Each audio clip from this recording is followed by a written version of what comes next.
One day, gumawa ako ng sarili kong storybook noon at dinala ko sa school. Wow! Jed, ikaw ba gumawa niyan?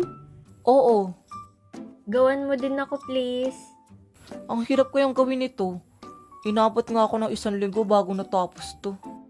Bibigyan kita ng color pencil. Sa'yo na lahat yun. Nice, alam na alam niya talaga yung kahinaan ko. Sige na nga. So, ang lesson ng kwento na to ay mambudol kayo ng kaklase nyo. Charis.